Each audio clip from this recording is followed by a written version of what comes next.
Hello, good morning, नमस्कार। सभी का स्वागत है पावर ऑफ नॉलेज लीगल मेरे इस चैनल पे। आई होप सब अच्छे से पढ़ाई कर रहे होंगे, पढ़ाई में मन लग रहा होगा। इकोनॉमिक सीरीज़ चल रही है, उसका आनंद लीजिए, उसका लाभ भी उठाइए। तो आज हम एक नया टॉपिक लेकर के आ गए। वो टॉपिक कंप्लीट हो गया था, जितना जानना चाहिए था उतना हम जान चुके थे, ठीक है, पब्लिक फाइनेंस के बारे में। आज हम एक नया टॉपिक लेकर के आ रहे हैं। शॉर्ट में जान लेंगे, जितना जितना ज़रूरी है एग्ज़ाम पॉइंट ऑफ व्यू से उतना हम जान लेंगे। तो आज हम टॉपिक ले रहे हैं लैंड रिफॉर्म्स इन इंडिया।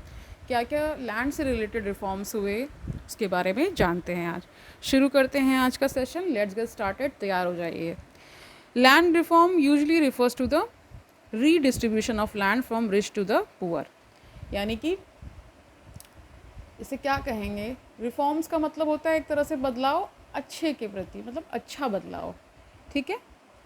कई बार इसका अपोजिट भी हो सकता है, बट वो एक्सेप्शंस में आता है, ठीक है। तो लैंड रिफॉर्म्स का मतलब ये है कि रीडिस्ट्रीब्यूशन, यानी फिर से डिस्ट्रीब्यूट कर देना लैंड को। कहाँ से? Rich to poor, okay. More broadly it includes regulation of ownership, operation, leasing, sales and inheritance of land. ये सारी गतिविधियाँ होती हैं जिसमें कि ओनरशिप से रिलेटेड रेगुलेशन किया जाता है, यानी कि नियमन लाए जाते हैं, नियम लाए जाते हैं, ठीक है। ऑपरेशंस चलाए जाते हैं बहुत सारे, ठीक है। लीजिंग होती है, लीज पे चीज़ें दी जाती हैं, सेल होता है, ठीक है। और इनहेरिटेंस का मतलब होता है, मान लीजिए कोई लैंड किसी के पास था, जो पीढ़ी दर पीढ़ी जो लैंड आगे बढ़ता रहता है, यानी कि जनरेशन टू जनरेशन ट्रांसफ़र होता है, वो चीज़ है, ठीक है। Land reforms are visualize as a instrument of social justice, यानी कि जो सामाजिक न्याय है उसका एक ये इंस्ट्रूमेंट बन जाता है, ठीक है। As they seek to do away with exploitative relationships characterise by sharp division, class division between rich land owning classes and impoverished peasants with no security of tenure. यही बता रहे हैं कि एक तरह से ये सामाजिक न्याय का मतलब क्या होता है कि जो वंचित वर्ग है उसको सशक्त करना, उसको न्याय दिलाना, ठीक है। तो ये एक तरह से लैंड रिफॉर्म एक तरह से एक हथियार है। एक तरह से ये साबित हुआ कि हम जो रिच हैं, जिनके पास ज़्यादा से ज़्यादा लैंड चला गया है, जिनके पास एक तरह से उन्होंने एक तरह से एकाधिकार कर लिया है, उसको उनकी पावर को कम करने के लिए ये सारी चीज़ें की गई, और ताकि पीजेंट्स को सिक्योरिटी भी मिल सके टेन्योर की।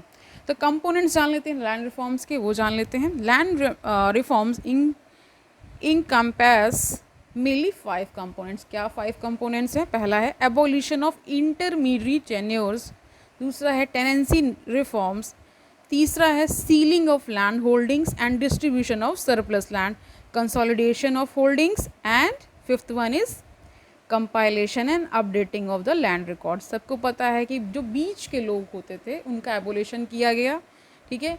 टेनेंसी रिफॉर्म्स लाए गए, यानी कि जो खेतों में काम कर रहे हैं उनके लिए भी कुछ सुविधाएं दी गई, वो सारी चीज़ें।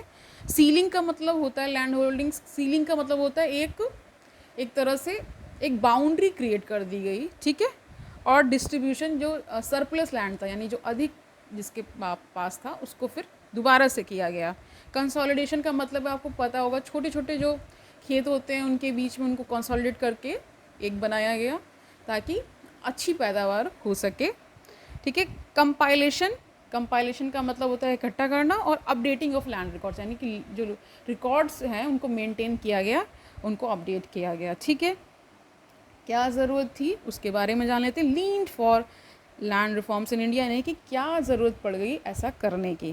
तो the revenue settlement systems introduce by the British in the pre independence India, namely zamindari, mahalwari and ryotwari system. सबको पता है कि अंग्रेज हमारे देश पे शासन जब कर रहे थे तो बहुत सारे रेवेन्यू सेटलमेंट्स किए गए, ठीक है।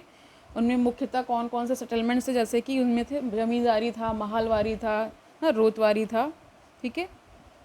had given rise to agrarian structure in which land tenure system was quite unfavorable to the farmers। ऐसा सिस्टम लाया गया कि फार्मर्स के लिए बहुत ही अनफेवरेबल वो हो गया, यानी कि उनके लिए अच्छा नहीं था। बहुत सारे मतलब मनमानी कानून थे उनके, तो शोषण होता था एक तरह से। As a result independent India inherited a semi feudal, यानी कि फ्यूडल एग्रेगियन सिस्टम हो गया, सामंतवादी जिसे बोलते हैं, wherein the ownership and control of the land was vested in the hands of small group of landlord। इनके लिए लैंडलॉर्ड्स रख दिए गए ठीक है। और इंटर मतलब बीच के लोग वहाँ बीच में आ गए, मतलब जो जिसकी ज़मीन है और जो फार्मर है उनके बीच में भी कई लेयर्स आ गई थी, ठीक है। Whose main intention was to extract maximum, जिनका मेन इंटेंशन यही था, मेन ध्येय क्या क्या था कि मैक्सिमम रेंट लिया जाए, उनको पूरा निचोड़ लिया जाए, फार्मर्स को उनके पास कुछ रहने ही ना दिया जाए, ऐसा मतलब सिस्टम था, चाहे वो कैश में हो चाहे काइंड में हो, ठीक है, from tenants. A cultivator with no security of tenure, यानी कि जो अनाज उपजा रहा है, जो खेती कर रहा है, उसके पास कोई सिक्योरिटी नहीं थी, ठीक है, और बहुत सारा रेवेन्यू भी देना पड़ता था उनको, ठीक है। यही सब चीज़ें थी जिसकी वजह से बहुत सारी सफरिंग हुई फार्मर्स को, बहुत सारे ऑपरेशंस हुए, ठीक है। बहुत सारी ऑपरेशन का यहाँ पे ऑपरेशन है, यानी कि एक तरह से शोषण, नॉट दैट ऑपरेशन नहीं, okay. And therefore the concept of land reforms came into practice immediately after the independence. जैसे इंडिपेंडेंस हमें मिल गया तो हमने तुरंत क्या कर लिया, ये सिस्टम ले आया ताकि लैंड को रिफॉर्म किया जा सके। From 1950s to 1970s a series of land reforms were introduce, यानी कि 1950 से लेकर 1970 के बीच में बहुत सारे लैंड रिफॉर्म्स लाए गए, लॉस मतलब बनाए गए at the national level as well as in the states, राज्यों में भी बनाए और नेशनल लेवल पे भी बनाया गया, ताकि क्या हो, लैंड रिफॉर्म्स हो सके, ओके। भूमि सुधार कह लीजिए हिंदी में, ओके। तो क्या ऑब्जेक्टिव्स थे, तो abolition of intermediaries between the state and the cultivators, यानी कि स्टेट और कल्टिवेटर्स के बीच में जो बिचौले थे उनका खात्मा किया गया, एक तरह से इनको अबॉलिश किया गया। Imposition of ceiling restrictions on the land holdings, यानी कि सीलिंग की रिस्ट्रिक्शंस लाई गई, ठीक है।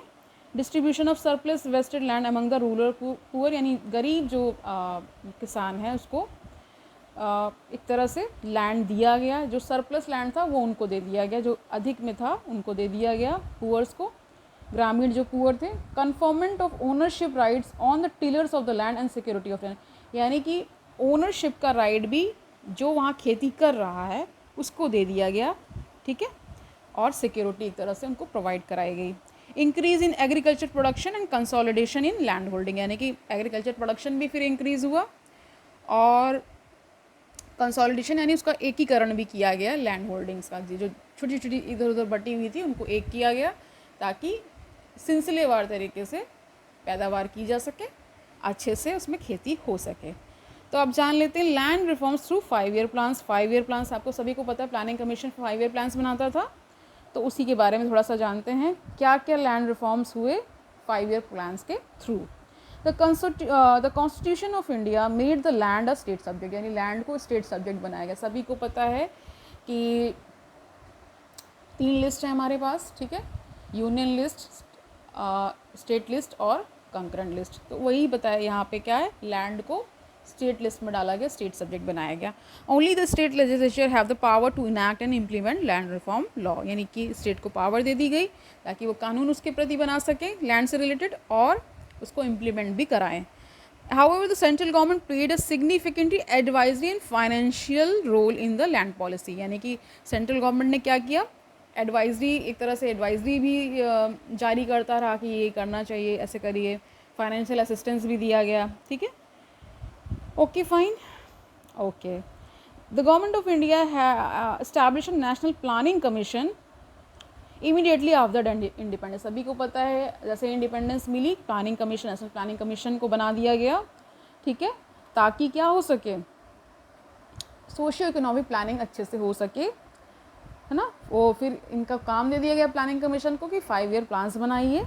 कब से चला आ रहा है, 1951 से चला आ रहा है। तो फर्स्ट प्लान देख लेते हैं क्या क्या था उनका।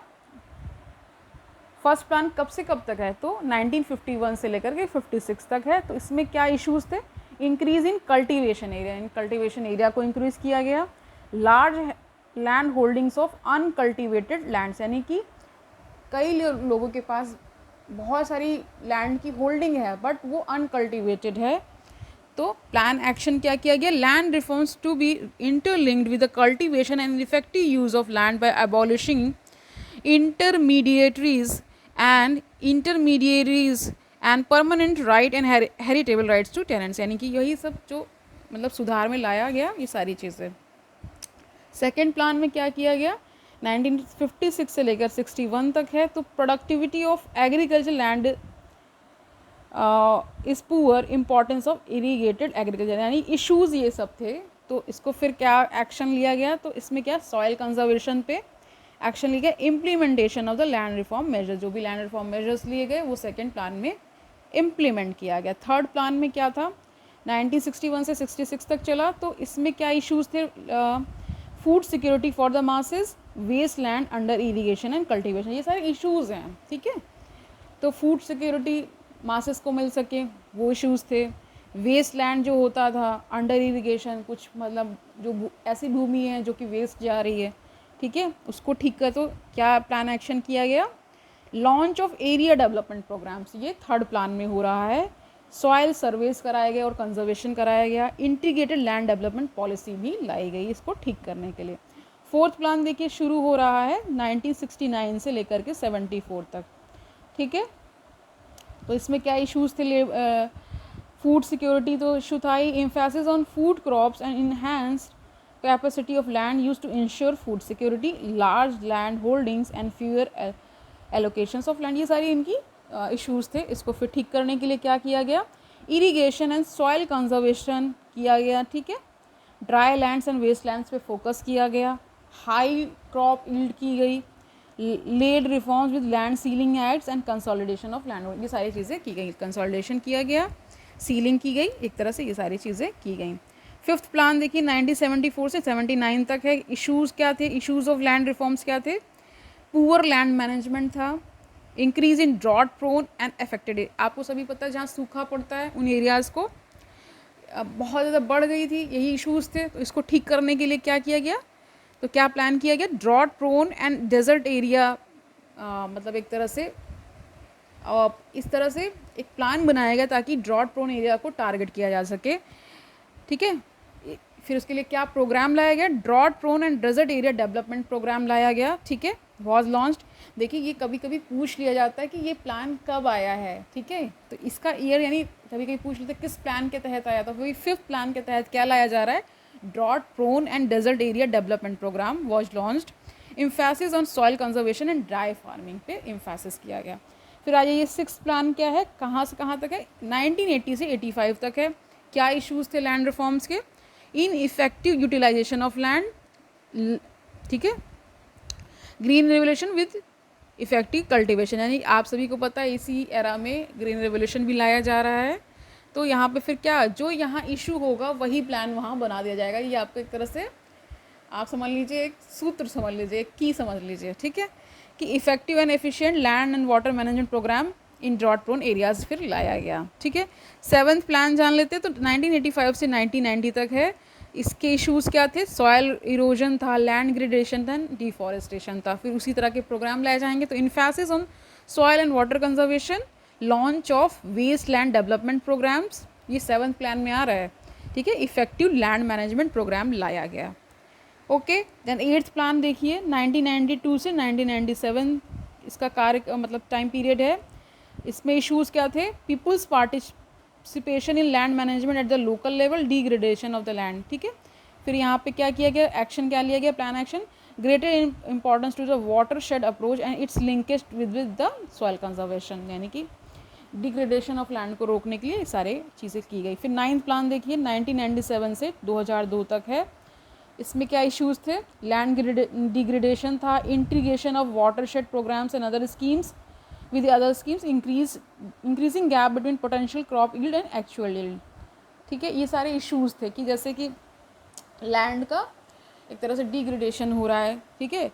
Integration of watershed programs होते हैं, मतलब वाटर को लिंक करने के जो प्रोग्राम्स होंगे, ठीक है, विद जो गैप क्रिएट हो रहा था किसमें, पोटेंशियल, यानी जितनी पैदावार हो सकती है और जितना एक्चुअल में हो रही है उसमें एक डिफरेंस आ रहा था। तो उसको दूर करने के लिए फिर क्या प्लान किया गया, cultivation of underutilized and waste land, यानी उनका कल्टीवेशन किया गया जो अंडर यूटिलाइज्ड लैंड है और जो वेस्ट लैंड है उसको ठीक किया गया, ठीक है। Importance of Panchayati Raj institution in land management at the village level, effective land legislation acts भी लाए गए ताकि ये सब चीज़ें हो सके, ठीक है। देखिए इसी समय क्या हो रहा है, सभी को पता है 1992 में अमेंडमेंट करके हमारे पास पंचायत आ चुकी थी, तो उनको ही एक तरह से इंपॉर्टेंस दे दी गई कि ये सब लैंड मैनेजमेंट विलेज लेवल पे आप करिए, ठीक है, ठीक है। और 10th प्लान देखिए 2002 से 2007 तक है। इसमें क्या इश्यूज आ रहे थे लैंड रिफॉर्म से related? Land acquisition, forest land, land record and urban land, ठीक है। यानी भूमि अधिग्रहण में कुछ इश्यूज आ रहे थे, फॉरेस्ट लैंड में आ रहे थे, लैंड रिकॉर्ड्स में और अर्बन लैंड में आ रहे थे। तो इसके लिए फिर क्या प्रोग्राम बनाया गया, क्या प्लान एक्शन किया गया? सेज लाया गया। सेज मतलब है स्पेसिफिक या स्पेशल इकोनॉमिक जोन क्रिएट किया गया, ये एक्ट लाया गया। Traditional forest dwellers recognition of forest rights 2006 लाया गया एंड रूल्स 2007, ये साथ साथ लाया गया ताकि इसको ठीक किया जा सके। 11th प्लान जान लीजिए 2007 से 12 तक है। अब इसमें क्या इश्यूज थे लैंड रिफॉर्म से रिलेटेड? लैंड रिकॉर्ड्स मैनेजमेंट, यानी लैंड का जो रिकॉर्ड उसका मैनेजमेंट किया जाए, तो उसके लिए क्या लाया गया? नेशनल लेवल पे क्या चीज़ें की गई वो जानते हैं, तो एक प्रोग्राम लाया गया इसके लिए। तो क्या है program? National land records modernization program, यानी NLRMP, NLRMP, national land records modernization program लाया गया। फिर 12th प्लान देख लीजिए 2012 से 17 के बीच इसका टाइम पीरियड है। इसमें क्या इश्यूज आ रहे थे? Land acquisition, rehabilitation and resettlement, ठीक है। तो इसके लिए फिर क्या प्लान एक्शन किया गया?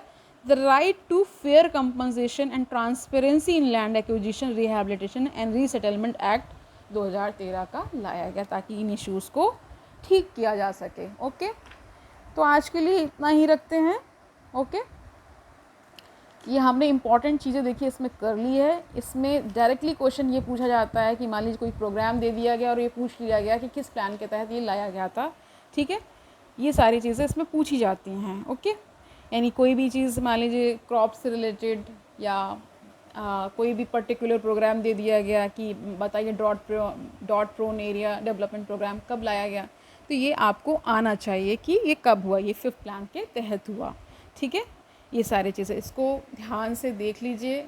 हर एक प्लान का जो टाइम पीरियड है वो भी इम्पॉर्टेंट है, कई बार वो भी पूछ लिया जाता है, ठीक है। कभी हम जब 5 ईयर प्लान्स करेंगे तो उसको अच्छे से जानेंगे, ठीक है। उसमें कौन इसके मतलब कौन इसके प्रवर्तक थे, ये सारी चीज़ें भी जानना ज़रूरी है।